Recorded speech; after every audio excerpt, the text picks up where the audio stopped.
ग्वालियर आखिरकार लंबी जदोजहद के बाद कांग्रेस ने ग्वालियर की प्रतिष्ठित लोकसभा सीट के लिए अपने प्रत्याशी के रूप में प्रवीण पाठक को एक बार फिर मौका दिया है।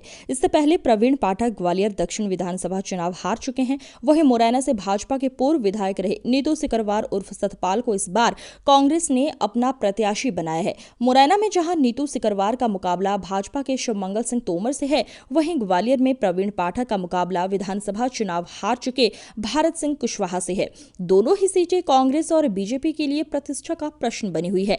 हालांकि ग्वालियर सीट पर पूर्व सांसद राम सेवक बाबूजी का नाम प्रमुख रूप से लिया जा रहा था, लेकिन समझा जाता है कि पार्टी के भीतर ही कुछ लोगों के विरोध के चलते प्रवीण पाठक टिकट पाने में कामयाब हो गए। वहीं नीतू सिकरवार को अपने पिता गजराज सिंह सिकरवार की राजनीतिक विरासत पर कब्जा बनाए रखने की कोशिश करनी होगी। कांग्रेस के दोनों प्रत्याशी ने जीत के दावे किए हैं। आपके चैनल के माध्यम से मैं कांग्रेस पार्टी के शीर्ष नेतृत्व को इस बात के लिए बधाई देता हूं कि उन्होंने सदने से कार्यकर्ता पर ग्वालियर में लोकसभा प्रत्याशी के रूप में भरोसा जताया। इसके लिए हमारे ग्वालियर कांग्रेस के सभी कार्यकर्ता और ग्वालियर के परिजनों का भी मैं धन्यवाद देता हूं, जिनके स्नेह और आशीर्वाद के कारण मुझे यह अवसर मिला। भाजपा कह रही है कांग्रेस को मुक्त कर देंगे, किस तरह आप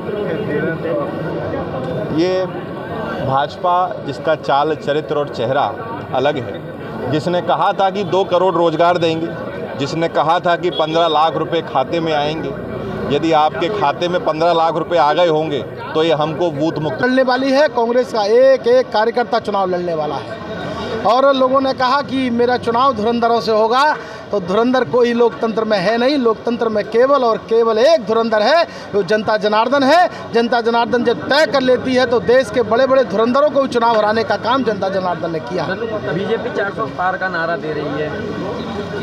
मुझे लगता है कि आपने ठीक ढंग से नहीं सुना होगा।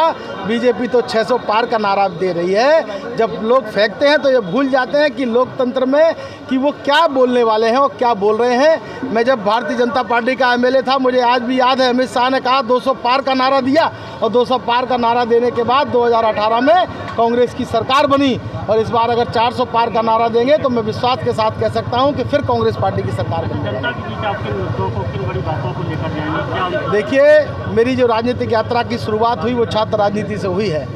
मैं लंबे समय तक छात्रों के लिए संघर्ष किया है मैंने, और मेरा अधिकतम फोकस जो रहने वाला है छात्रों के लिए, युवाओं के लिए रहने वाला है।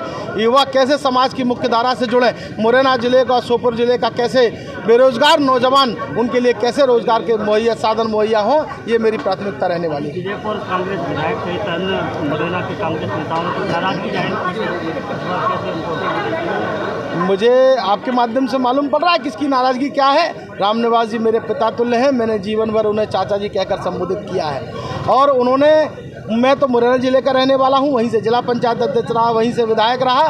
तो मुझे लगता है ये बात मेरे तारतम्य में नहीं, अन्य लोगों के तारतम्य में कही होगी। और मैं राम निवास जी का सम्मान करता हूं। राम निवास जी की ताकत पर हम विजयपुर जीतेंगे, ये श्योपुर जीतेंगे और पूरा मुरैना जिला जीतेंगे।